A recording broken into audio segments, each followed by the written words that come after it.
Umaambon na umaga mga kapiks. Ayan. Kulimlim na morning. Ngayong araw ay Miyerkules at ngayon lang ulit sila papasok sa school yung dalawang bata mga kapiks. At dito sa likod, ayan ho, medyo may tubig na po dito. Pero maya maya din po mawawala yan pag hindi na po masyado lumakas yung ulan.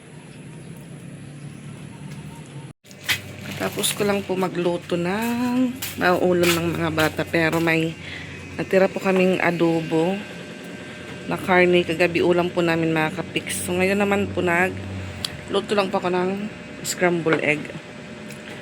Tapos si Ate Ezra, nag-aalmusal na po siya mga kapiks. Nauna po siyang naligo kaysa kay Patpat. Advance pong maligo si Ate Ezra.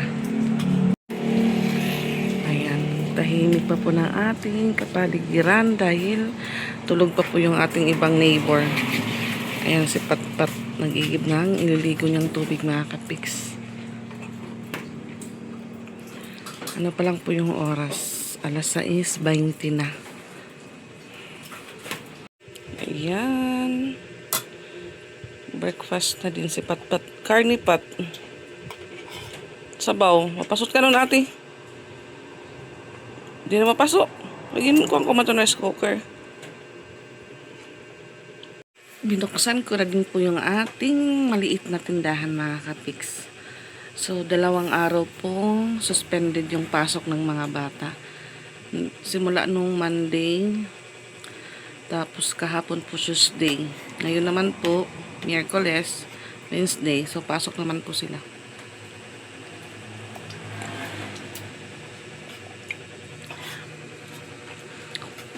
Tipid po sa ulam si Patricia. So yun nga mga kapiks, hindi po sila palaging nagdo-noodles. Nung Monday lang po yun talaga sila nag-noodles. Kami tingnan mo nag-noodles, Pat? Hindi po sila palaging nag-noodles. Minsan din po nagmamanok kami. So hindi lang po nata-timing na nagpa-vlog po ako na nakakaulang po kami minsan ng manok or ano. Pero yun nga, yung pag-noodles po, hindi ko po yun pinapalagi sa kanila. Kahit gusto po nilang magluto ng kanton or ano, pinagbabawal ko po sila mga kapiks. Sa tuwing kumakain naman po sila ng chicheria, palagi ko pong sinasabi na uminom kayo ng maraming tubig. Di ba, Pat? Palagi ko po yan sila pinagsasabihan.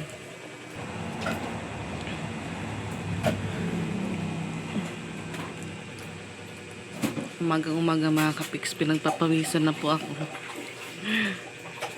So ayan, yung isa dyan, excited na pong pumasok para masuot yung sapatos niya. Anong gagamitin na sapatos? Yung problema po ngayon is yung daanan po papuntang school, maputik. Kaya kailangan niyang kailangan niya pong umiskip kung saan may maaapakan na bato or na hindi po maano yung sapatos niya. Yung ibang kaklase po nila, tanong ng tanong kung may klase na po. Pero, yun nga sabi po ng advisor nila, automatic na po talaga pag walang orange rainfall din po, wala nang bagyo, automatic din po balik yung pasok. Kaya school din naman po sila ngayon mga kapiks. Awat to ya? Kasi tumawag po yung kaklase ni Patpat ngayong umaga. Tinanong kung papasok daw si Patpat, tapos tinanong din po kung may pasok na sila. So sabi po ni Patpat, oo, papasok siya. Tapos yun nga, may pasok na po sila mga kapiks. Tapos ngayong Friday daw, book character nila. So, hindi naman po yung sumasali si Patpat, lalo na po walang costume. Nung ano po, nakasali po yun sila Patricia tsaka si Ate Ezra. Nung grade 3 siguro si Patricia, tapos si Ate Ezra, grade 5 siguro mga kapiks. Grade 4 ate? Ikaw grade 2. Last lang po, isang beses lang po nakasali si Patpat. So si Piyang baka pasalihin din ni Rose Ann. Ganon din po siguro yung costume niya, yung ano, Maleficent ba yun? Ha? Maleficent. Hindi din na ano ni Patpat, kaya sabi niya ambot.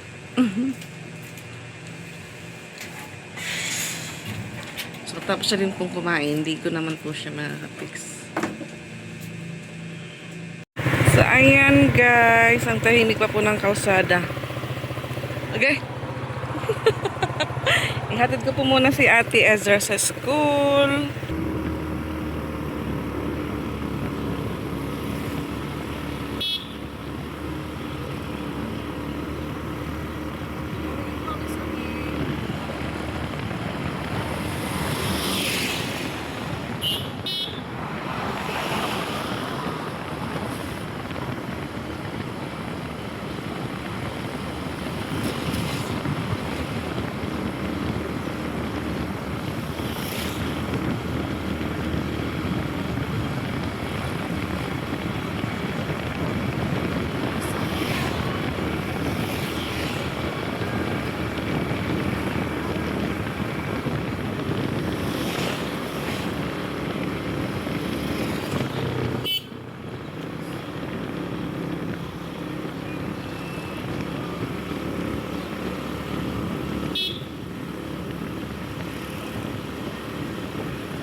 So, ayan, dito na po kami sa school. So, dahil walang ID pa si Ate Ezra, magsusulat po siya ng pangalan sa guardhouse.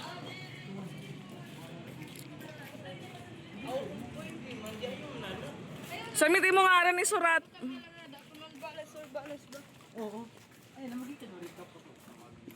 Kasi ngayon lang po siya magpapapicture ulit.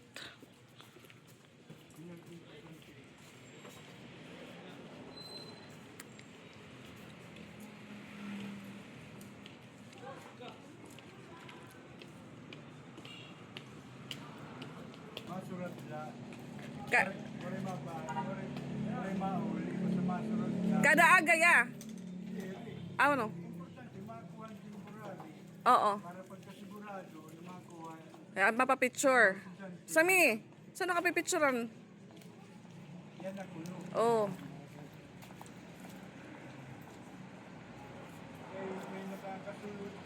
Oo, nga dito sa dyan nga ni ano. Man, sugod mo na di, maharo ka mo yung advisor. Karang temporary lang ito. Oo, temporary lang eh. Kaya dito, mahatag ito na magkaroon ito ng mga... Oo. Ay, so rin nga yung kinaptan. Oo, sige na, ba't na bi? Ako na sinisir ito ba, na estudyante. Labinan mga sa palas. Nanonood. Pero,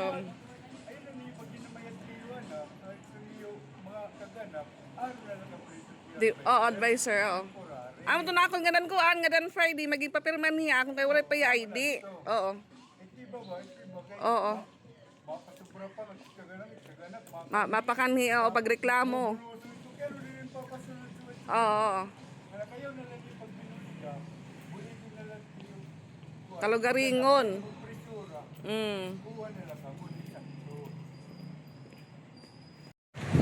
So, ayan, nakauwi din pa ako sa bahay mga kapiks.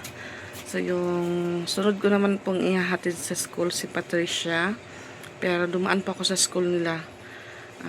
Kaunti pa lang po yung mga estudyante. Tapos yun nga si Ate Ezra mga kapiks. Dahil wala pa po siyang school ID. So, yung pangalan niya po, isinulat niya po doon sa guardhouse.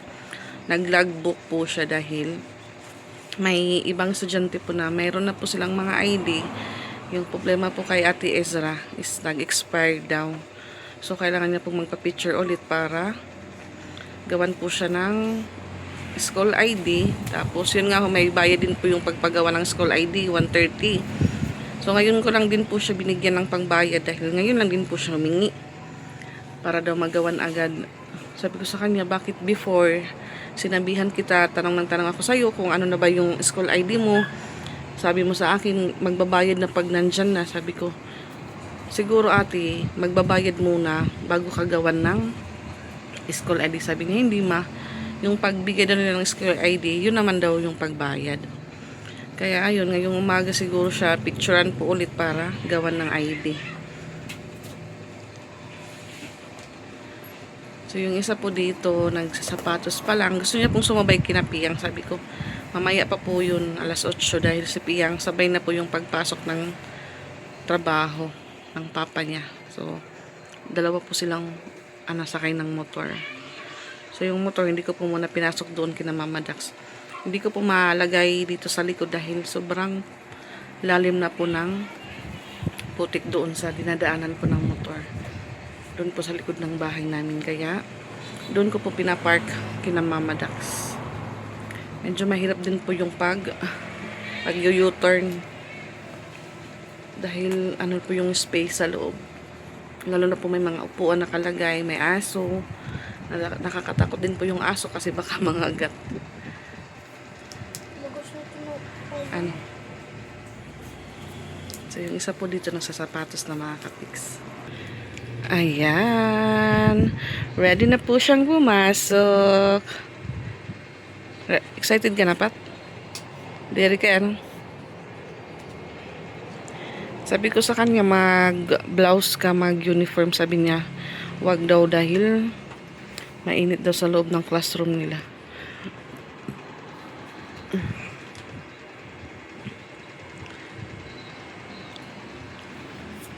Wow. Nakadoble po yan ng shorts. Ng short. Kasamad ka? Ano kasamad mo? Pag alis niya naman mga kapiks, ako'y maghuhugas at mag-iigib po ng mga tubig dahil walang laman yung mga baldi. Pagdaran kalupat, ay manay mo pa yung ay sus. Dahil ambon ng ambon po mga kapiks. Ambon na ambon, so padalan ko po siya ng sombrero. Gusto niya daw mag-jacket lang siya. Wow. Dahil ready na po yung isa, ihatid ko po muna siya sa school mga kapiks. Talo yung nakalaki portahan. Diri ka lagi. Lak dili ha portahan, bil nga daw.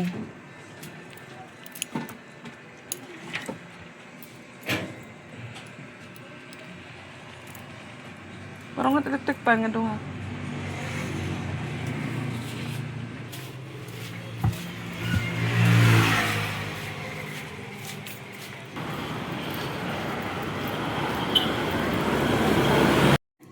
Nahatid ko na din po si Patpat mga kapiks. Kaya naman, morning routine naman po ako.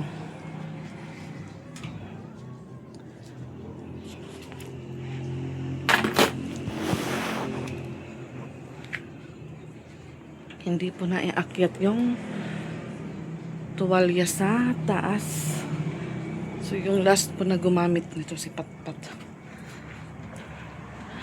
Buksan ko din po yung bintana dito para medyo maliwanag.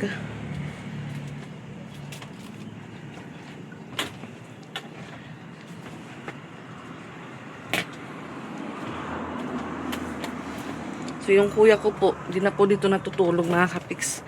Umuwi na po siya sa Dulag. Kahit malayo, Gora pa rin po siyang umuwi. So, kagabi dito po yun. Umuwi naman agad na CR lang po.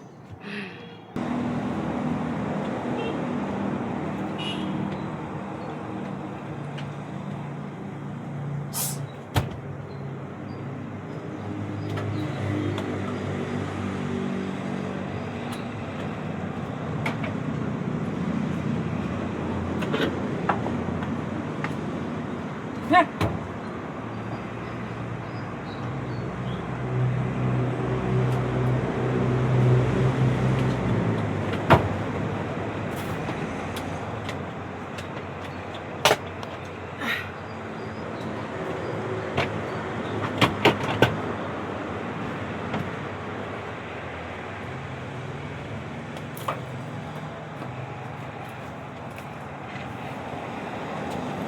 Timing yung paghatid ko po kay Patpat mga kapiks. Umulan naman.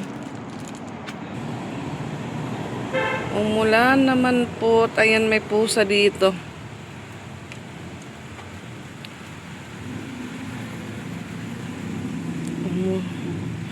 Maulan na, may sikat ng araw.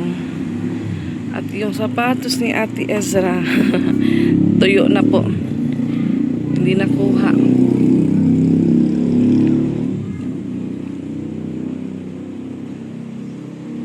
Ayan, tapos na po akong maghugas. So, punta naman po ako ng balon para mag-igib ng tubig.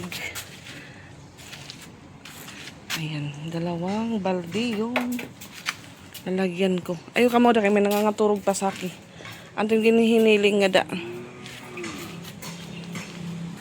Tapos na po ako dito mag-walis mga kapiks.